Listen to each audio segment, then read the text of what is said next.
No vídeo anterior, falamos que a RK é uma empresa que está querendo comprar os cabos de cobre da Oi, né? Então é importante a gente acompanhar este assunto dos cabos de cobre da Oi, porque se fala em valores superiores a 2 bilhões de reais. Então vamos ficar acompanhando isso. Um outro assunto, o pessoal da Oi União Sócios está fazendo uma mobilização. Procure-os no Instagram, participe dessa mobilização. Eles estão convocando uma GE, uma Assembleia Geral Extraordinária de Minoritários, para apresentar uma pauta. Eles estão se posicionando contra essa diluição que a Oi está tentando fazer dos minoritários. Então, procure se mobilizar também, fazer parte deste movimento do Oi União Sócios. A Johnson & Johnson pagará 8,9 bilhões de dólares para encerrar processos nos Estados Unidos. Veja vocês, 8,9 bilhões de dólares, você ouviu bem. Estamos falando aí em 45 bilhões de reais. 45 bilhões de reais para encerrar processos nos Estados Unidos. O motivo, um talco que utilizava amianto, fibras de amianto, e que pode ter provocado câncer em algumas pessoas. A Johnson não reconhece que isso tenha acontecido, mas, de toda sorte, está preferindo fazer um acordo e pagar 8,9 bilhões de dólares para encerrar todos os processos vinculados a este tema que foram abertos ao longo dos anos. Interessante, né?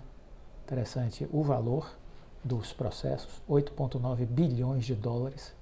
Interessante a decisão da Johnson & Johnson, né, de pagar isso e encerrar todos os processos relacionados a essa questão. São 60 mil ações judiciais em andamento. 60 mil ações judiciais em andamento. Então, é uma decisão importante que a Johnson está tomando, e eles disseram o seguinte: resolver este assunto por meio de um plano de reorganização é mais justo e mais eficiente, permitindo que os reclamantes sejam compensados em tempo hábil, disse o chefe mundial da área de litígios da Johnson & Johnson, Eric Haas, em um comunicado. O dinheiro deste acordo será pago em até 25 anos, certo? E isso tudo surgiu por conta de um talco específico que poderia ter uma exposição a amianto na sua composição. Foram achados alguns vestígios, e que isso poderia causar câncer de ovário e mesotelioma, um câncer especificamente ligado à exposição ao amianto. Algumas vítimas alegaram que haviam documentos internos da Johnson & Johnson que datam do início dos anos 70, mostrando trabalhadores alertando seus gerentes sobre os vestígios de amianto encontrados em frascos de talco, e que as vítimas afirmam, portanto, que os executivos deveriam ter alertado os consumidores sobre os riscos à saúde. Este é o maior acordo de responsabilidade de produtos já realizado após um pedido de falência, disse Michael Watts, um dos advogados que demandaram esse acordo com a Johnson & Johnson.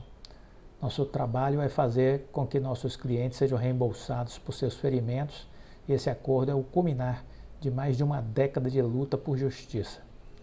A Johnson argumenta que estes processos representavam uma ameaça financeira para a empresa, apesar de sua capitalização de mercado estar em mais de 478 bilhões de dólares. Então tá aí, a Johnson concordou em fazer este movimento e encerrar todos os processos. Todos os processos. Muito bem, é o que a gente sempre diz, né? As empresas precisam se responsabilizar pelos seus erros, pelos seus equívocos, e é preciso que haja uma justiça que as obrigue a uma compensação.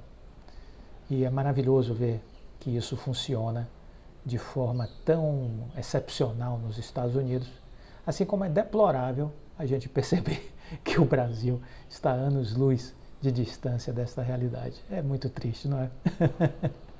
Olha, essa caiu como uma bomba. Steve Jobs pode ter sido o criador do Bitcoin. Olha só, Steve Jobs pode ter sido o criador do Bitcoin. Um documento acaba de ser encontrado em computadores da Apple. O documento marca a criação do Bitcoin e ele foi encontrado escondido em computadores da Apple. O criador misterioso da criptomoeda sumiu na mesma época da morte de Steve Jobs. O cofundador da Apple e criador de alguns dos dispositivos mais famosos do mundo, como o iPhone, Steve Jobs, também pode ter sido o criador do Bitcoin, a maior criptomoeda em valor de mercado. Essa é uma nova discussão que vem tomando conta da internet após um documento que detalha o lançamento do Bitcoin ter aparecido escondido em computadores da Apple. A proposta original que embasou a criação do Bitcoin, explicando seus objetivos e funcionamento, foi encontrada escondida por usuários em algumas versões recentes do sistema operacional de computadores da linha Mac, produzidos e vendidos pela Apple. Chamado de White Paper, o documento intitulado Bitcoin, a Peer-to-Peer Electronic Cash System, foi publicado em 2008. Nele, o autor apresenta a estrutura para os mecanismos subjacentes que alimentam o Bitcoin e permitem transações sem um intermediário, sem terceiros, como um banco ou uma instituição financeira. Tudo isso foi descoberto recentemente pelo tecnólogo Andy Baio. Ele relatou que estava apenas tentando consertar sua impressora e digitalizar um documento com um scanner sem fio quando apareceu um dispositivo chamado Virtual Scanner 2, que ele nunca tinha visto antes. Pelo padrão, o Virtual Scanner 2 mostrava uma foto, mas quando Baio mudou o tipo de mídia de foto para documento, encontrou então o documento ligado ao Bitcoin. Eu não estava procurando nenhum documento sobre o Bitcoin, disse ele. Eu só estava tentando consertar minha impressora. Na postagem, o tecnólogo disse que não há praticamente nada sobre o assunto em discussões online. Ele compartilhou um outro post no Twitter em novembro de 2020, feito pelo designer Joshua Dickens, que também havia encontrado este documento. Então a grande questão é, Steve Jobs é Satoshi Nakamoto? A descoberta levantou a discussão de que ele poderia ser o famoso Satoshi Nakamoto, o criador misterioso do Bitcoin. Desde a criação da primeira criptomoeda do mundo, a identidade do seu criador, criadora ou criadores jamais foi revelada, permanecendo escondida por trás do pseudônimo até hoje. Usuários que defendem a teoria de que Steve Jobs pode ser Satoshi Nakamoto apontam que a personalidade anônima sumiu da internet por volta da mesma época da morte do cofundador da Apple. Steve Jobs morreu em 5 de outubro de 2011, enquanto a última aparição de Satoshi Nakamoto em fóruns da internet foi em 12 de dezembro de 2010. Estima-se que as carteiras criptos associadas a Nakamoto detêm mais de 1,1 milhão de unidades de Bitcoin. Quando a criptomoeda atingiu sua máxima histórica em novembro de 2021, em cerca de 69 mil dólares, essas participações valeriam cerca de 73 bilhões de dólares, colocando Nakamoto entre as 15 pessoas mais ricas do mundo à época. Apesar disso, o white paper do Bitcoin aparece em computadores Apple apenas a partir do sistema operacional Mojave de 2018, 7 anos após a morte de Steve Jobs, que, segundo Steven Wozniak, cofundador da Apple, nunca foi um especialista em programação. Então tá aí, mais uma teoria envolvendo o criador do Bitcoin. Será que foi o Steve Jobs? O que é que você acha? Diz aí. Muito bem, já falamos sobre a questão do roubo de cabos, né? Eles aumentaram drasticamente do ano passado em relação a 2021, foi um crescimento de 14%. No total foram 4,72 milhões de metros de cabos roubados das empresas de telefonia, né? 4,72 milhões de metros de cabos. E aí estamos falando dos cabos de cobre, né? Que tanto servem à telefonia fixa como também à velha internet de banda larga, né? Que não é por fibra. Esse é um problema generalizado no Brasil, mas São Paulo e Paraná respondem por praticamente a metade dos furtos. Veja vocês, praticamente metade dos furtos estão aí em São Paulo e Paraná. 2 milhões e 100 mil, mais ou menos, estão aí nesses dois estados, destes 4,72 milhões. Né? Muita coisa. E o que a gente precisa também dizer é que este assunto não é velho. Se você nos acompanha, nós falamos disso talvez desde 2021, porque vários inscritos aqui do canal nos trouxeram informações sobre isso, sobre os roubos de cabo de telefonia e de internet, cabos de cobre, que tem valor comercial. Então, esses roubos não só prejudicam milhares de pessoas que ficam sem comunicação, sem internet, sem telefonia fixa, né? Ficam sem comunicação, e ainda afetam também bancos, serviços públicos essenciais, bombeiros, hospitais, né? Serviços de emergência, ou seja, é o caos, né? A polícia precisava fazer mais do que vem fazendo, mais câmeras nas ruas para monitorar estes roubos. A gente precisa de tecnologia, né? E vamos lembrar que aí a Oi também tem um projeto de câmeras de reconhecimento facial, que é um sucesso aqui na Bahia, né, em Salvador. É um sucesso este programa e que precisava chegar em todo o país, né? E abre aí uma frente de negócios interessante para a Oi, se outros estados também adotassem isso, não é verdade?